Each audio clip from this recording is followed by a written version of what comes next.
My next guest faces Erik Koch in his UFC debut coming up here on December 15th at UFC on Fox 31 in Milwaukee. It is Dwight Grant joining me here on the program for the very first time. Dwight, how are you? I'm doing really good. How you doing? I'm doing very well, man. I appreciate you taking the time. Now, today is, Tuesday. What does a typical Tuesday look like for you? Just wake up, train by myself, and then go train jiu-jitsu, and then come home, train by myself again. That's it. Okay, that sounds a pretty structured day. Let's talk about your fight on Contender Series. That was the one that got you the UFC contract, get that TKO win over Tyler Hill. It's Contender Series. You never really know what's going to happen when you get the win. Were you pretty confident you had the contract at that point when you got your hand raised? Yeah, I was because I don't think I was well versed on the rules there because I thought that if you won, you just got the contract. Okay, well, fair enough. So you're just sort of oblivious to it. Yeah, that's fine. Yeah, I was like, yeah, everybody here won. Everybody's getting a contract. That's good. And it turned out that everybody got the contract, so that was good.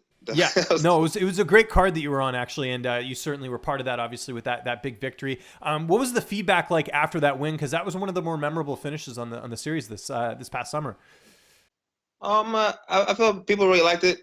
A lot of my fights, I try to get a good finish. That's like what I'm going for the whole time. So people that have seen me fight before kind of expected it. And people who haven't were surprised and, wanted to know like what kind of styles I do, what kind of martial arts I'm into, and that kind of stuff too. So that was pretty cool. And we hear oftentimes about UFC jitters when someone's going into a fight, but how much did you feel like being on Contender Series helped sort of get rid of that a little bit? Because I was on Fight Pass, Dana White's there. I mean, there is a lot of pressure on Contender Series. Man, I really, the problem I have usually for fights is that like I don't get amped up enough. Yeah, it's like it's kind of the opposite. So because I don't get amped up, sometimes I'll be in the back trying to get myself amped to go. But then when the fight starts, I'm good. So for the Contender Series itself, it didn't really affect me. And even going into this fight, it just feels like I fight. That's what I do. So I was going there. Now, they tell you you're fighting Erik Koch, a pretty notable guy in terms of the guys that he's fought in the UFC. Were you pretty excited? I mean, that's a good name for your promotional debut. Oh yeah, I was happy to fight anybody, to be honest. I mean, like, I was like, look, I don't care who it is, and that's the mindset I've kind of built over the past like year or two, where it's just like I'm ready to fight anybody. So I'm happy that it's someone who has a lot of UFC experience, so that when I go in there for this victory, that it'll show people that I'm ready to be in UFC, and I've been ready for a while. Do you like this going into enemy territory? I mean, he's a Rufus Sport guy. You're heading into Milwaukee, and I'm, the crowd's probably going to be in his favor.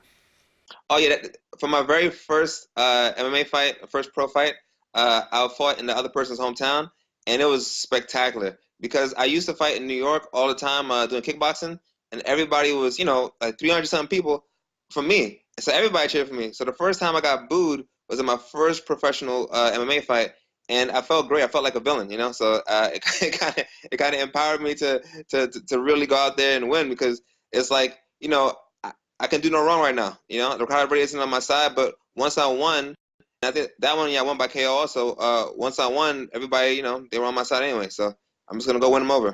Who have been some of the people that have been helping you get ready for this fight? Oh, well, Justin Willis, Big Pretty, has been my main training partner, sparring partner, my friend Fabian, everybody at the gym, like, just the guys that normally train around, Nothing too different. For me, it's another fight.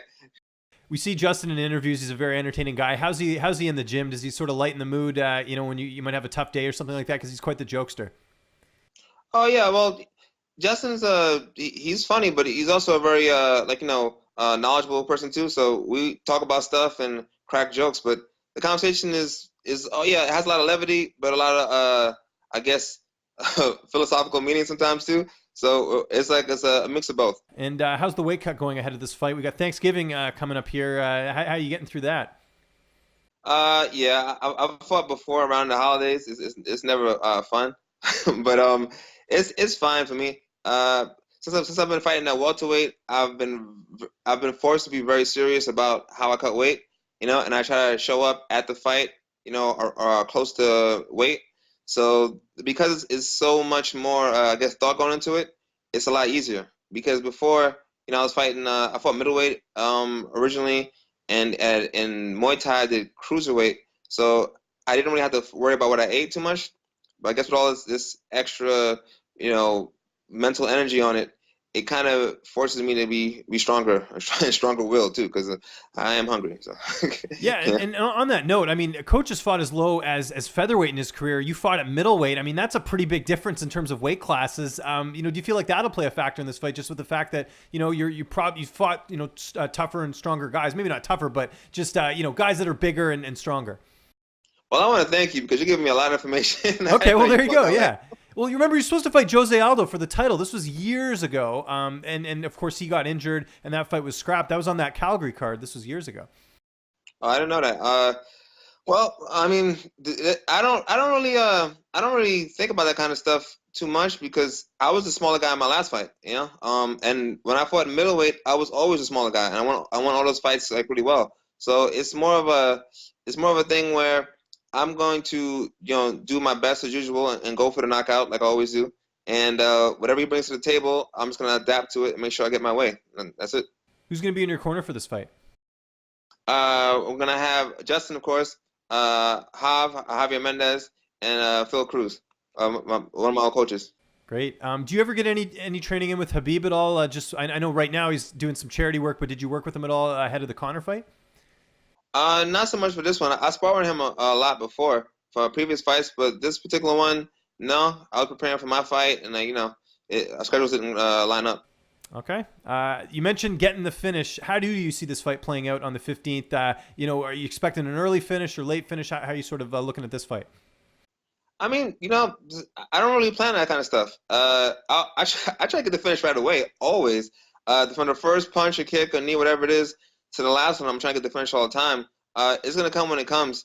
I feel like because I hit hard, I don't have to worry too much about putting that extra oomph into everything.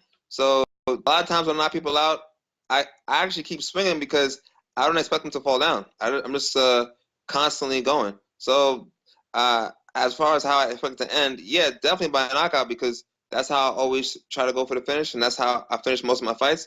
But I can't tell you exactly what round. Hopefully in the first one. Yeah. Yeah, you don't get paid by the hour, right? So you gotta take advantage of that for sure. Exactly. This fight's this fight's obviously at the end of the year. For next year, is there any cards you're looking at that you'd like to get on, assuming you come out of this fight pretty unscathed? Yeah, that's why I would like to finish the first round and be pretty well off after that. Wherever. I mean, I definitely want to fight in New York again because I'm from New York, like all my friends and family over there. Vegas because it's nearby, and after Justin has his fight coming up, I want to see if me and him can fight on the same card. That'd be great, so hopefully something soon. Okay, that's cool. What brought you to California from New York originally? Oh, AKA, I came here and I trained, tried out for the team, and and stayed around. Okay, so it was just a tryout you had? Like you went out there just on a whim and were like, hey, I'm going to try out, and then they accepted you in? How did that work? No, I actually, what really happened, I came here, to try it, but I didn't get on the team. I came and I trained, I sparred, and I was like, if I have to give you an answer now, it's gonna be a no. And I was like, okay, well, I'm not going anywhere. So I came back the next day. I sparred with Luke. I sparred with everybody, regardless, and I just kept coming. Like I didn't take that as a negative. I just kept pushing and pushing and pushing. And here I am. I'm still here. How long ago was this when you had the tryout? That was like 5 years ago, 2013. Wow. That was a while ago. I've been in the dungeons of AK for a while, just climbing my way up, trying to break to the surface. Do you ever think what would happen if things didn't work out and you had to go back to New York? Like the fact that you stuck with it and now here you are in the UFC. Oh well, that's the thing, and I hope that even from my contender show win to everything, I hope that people really understand that you really got to keep trying no matter what you're doing. I mean, fighting is one thing that you can see instantly the outcome, but there's a lot of things in life where like you're trying to win, you're trying to succeed, and you have a good reason to stop. I've had plenty of good reasons where I could have just quit, and then nobody would have asked me any questions. But yeah, I understand why he quit. This made sense, But I didn't. I kept going, and a lot of people, obviously, people who care about you try to get you to stop. People who, might not want you to succeed try to get you. And you have to understand that it's about you, not them. So, if you stick with it and you keep trying, you are likely to come out on top. I mean, much more likely than you are if you stop. So, I think I want to get that message across. People can't see it in the background there. You got a lot of toys. I know you're a big video game guy. What are you playing video game wise right now for my listeners who might want to know? Oh, I'm always playing a whole bunch of stuff. I'm playing this game Dead Cells on the PC. I just got the Pokemon Let's Go. I'm playing that. Man, like Spider-Man just had a new DLC. I'm playing that also. Always playing Soul Calibur 6, like at least like an hour or so every day. Like I play a lot of games. Okay, Like a lot. that's good. And like we were talking too off air, I know you have a Super Nintendo. What are sort of your go-to games on Super Nintendo these days? Ooh, now you're talking some real good stuff here. Right now in the System Nintendo, I'm looking over at it. Is Mario Kart. Mario Kart, Maximum Carnage. This old Spider-Man game that was like my favorite game when I was a kid. I turn that on a lot. Earthworm Jim 1 and 2 because that's a lot harder than I remember. And Street Fighter 2. Oh, excellent. Who's for the your music. character in Street Fighter? Oh, Ken Masters without a doubt. Nice. Ken all the way. No questions asked. Do you ever play with Adam Piccolotti? I know he's a pretty big gamer at AKA. Oh no, I haven't played with him yet. He's supposed to be good, not in the retro games and sort of the newer ones, but I think retro you got it covered because you just named some really classic games in there. The only one you missed was Super Metroid. I don't know if you played that one. Super Metroid. Well, it's funny because I'm playing that on Nintendo Switch, but it's not Super Metroid. It's Metroid. They have this thing where you can play old games if you're like a member of the Nintendo, whatever it is. So I've been playing Metroid on that. Yeah. Still holds up. And this is going to be a great fight. It's coming up here December 15th. It is UFC on Fox 31. Dwight, it was great getting a chance to talk to you, man. Just remind people where they can find you on social media. And if you have any sponsors or shout outs, the floor is yours. Oh, thank you. You can find me on social media, Twitter at Dwight Grant, Instagram, Dwight Grant MMA.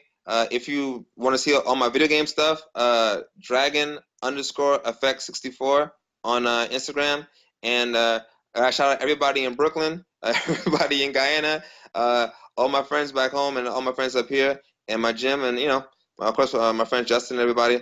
I mean, everybody that's helped me out, man. Like this fight coming up is really going to be something where if you ever seen me fight before, you've never seen me fight before because I'm going all in. So I hope everybody gets a chance to watch it.